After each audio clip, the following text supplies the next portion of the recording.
Alrighty. I haven't done a video in a little while. I'm going to do a little series of videos here. The first one I'm just calling it Connecting Pentatonics, and basically the idea is straight pentatonic scales, 5-note groupings, but figuring out how to use them across the fingerboard, and then doing them also in 3 shapes, which you will recognize presumably. I've done pentatonic videos in the past, so if you want to go back and review those, I'll go over really quickly the shapes and then try to extend them across the fingerboard for you. But a G pentatonic has 5 shapes.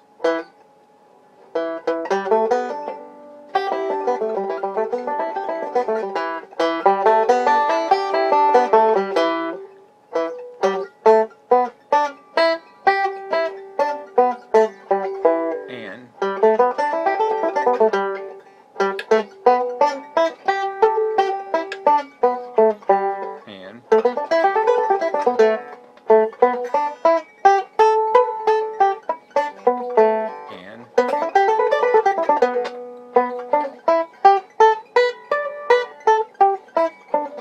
and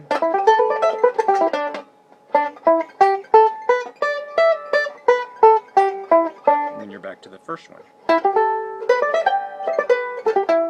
And it's really important that you recognize those, and then recognize that each one of those you can move to different chords in the same part of the fingerboard by playing the associated pentatonic shapes with those chords.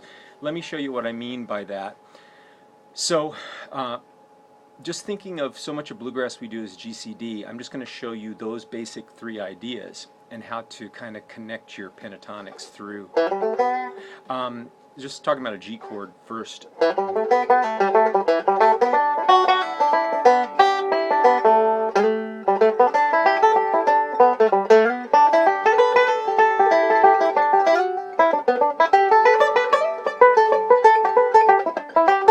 You see that by moving your hand, you can construct, you can make further jumps than that, which we'll do here in a second or two. But the idea is to get more range out of the 5-string banjo by making your hand move and recognizing these shapes ahead of time. So again, G.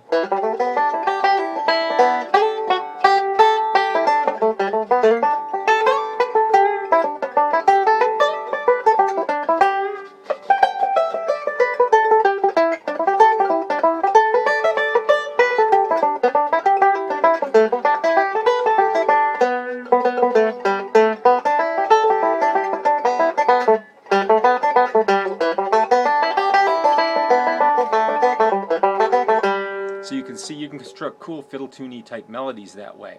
And this is, again, these shapes are part single string. Oh, by the way, I'm using these Freedom picks, Fred Kelly Freedom picks. They're cool. They got a fingernail kind of a thing on them, rather than a blade that comes up like a traditional national or our metal finger picks that we use all the time. It's got like a finger pick, like a classical guitarist would use, and they're really cool. I mean, the jury's out a little bit on them still, but I'm trying to get used to them and trying to kind of get comfortable with them. But check them out; they're really interesting. Okay, so part single string, and then part kind of a melodic style.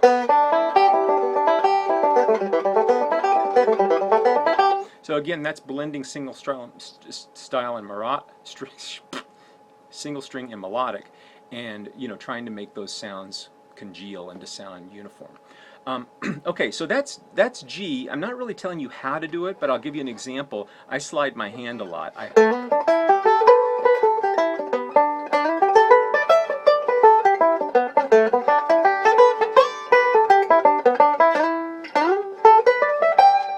So I'll slide into the next position to get my hand there and make it sound like I'm intending to play those notes, not mistakenly playing them. So that's G. Now we're going to move to C, but we're going to start in the same part of the fingerboard. And again, this form just moves down here. Now it's a C.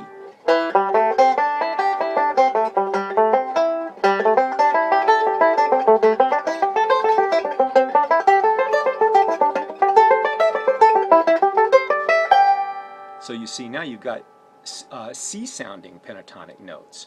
And I'll change in one position down here to chord, G, C, G, C, G, C, and of course you can move up. G, C, G, C, G, C, G, C. Okay, so you got those. You just slide, basically you're just sliding this position down and then copying the positions above it to play C,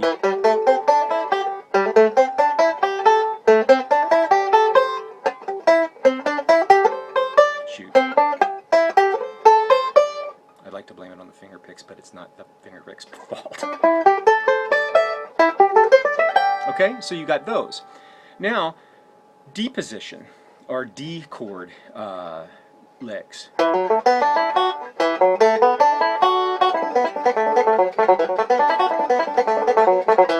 So, now this is this G position that we play all the time.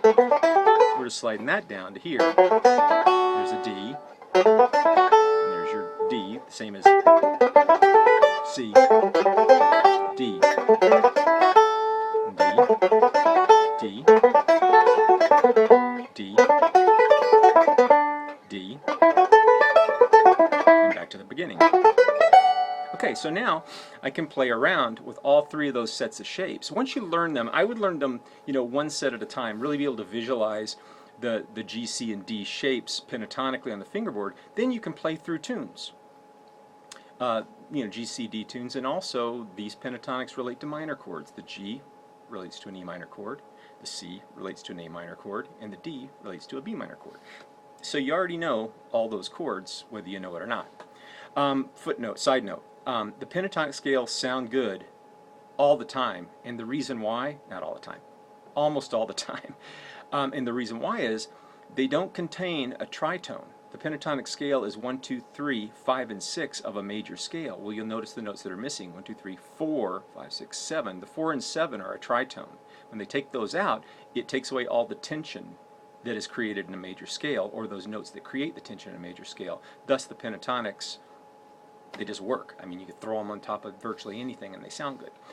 So anyway, here, let me just play through G, C, D in one section of the fingerboard. G, you'll hear it.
Where am I? D. D.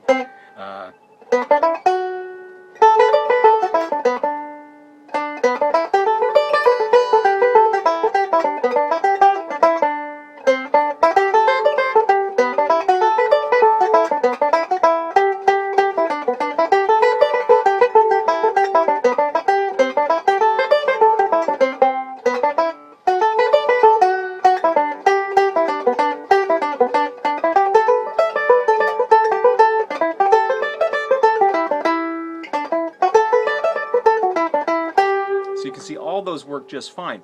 Now again, no tension notes, so why not?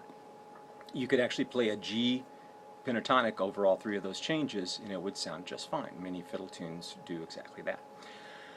Okay, so those are fun things to do. Come up with a tune that you like and just try those pentatonic shapes over it and just noodle around until you get really comfortable with it. I would learn one set of 5 shapes in G, one set of 5 shapes in C, and one set of 5 shapes in D, and then start to recognize them in one part of the fingerboard at a time.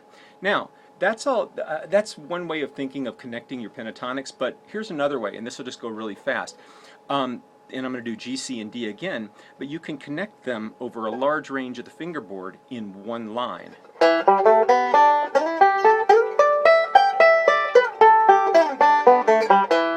G, C,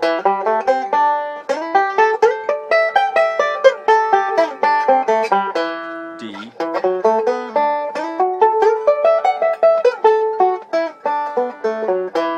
G.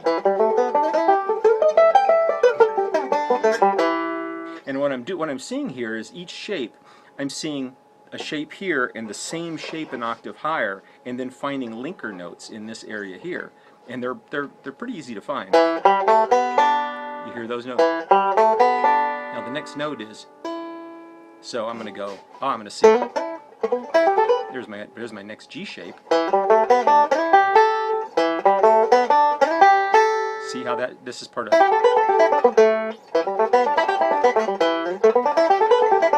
And there's your linker notes. Now I'm going to jump from this shape here all the way up an octave. And there's all the notes in that pentatonic scale.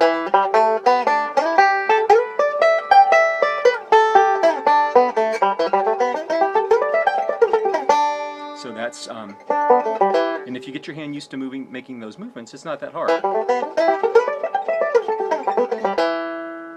And then C, same thing. Starting with this shape. And then here's your C. Same three linker notes. Same thing, same 3 linker notes as the G.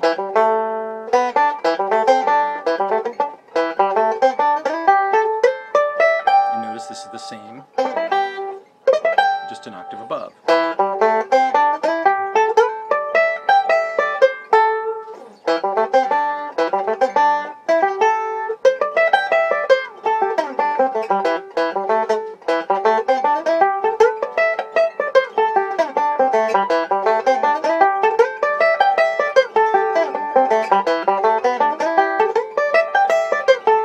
Playing some wrong notes there. Shoot.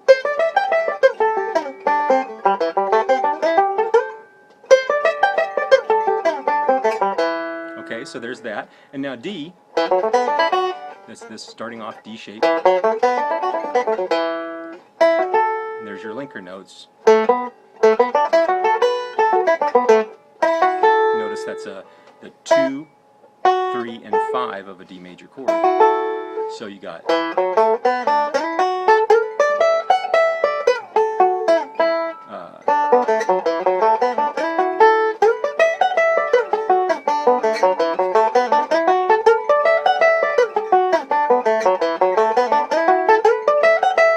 and they are. They're all linked up.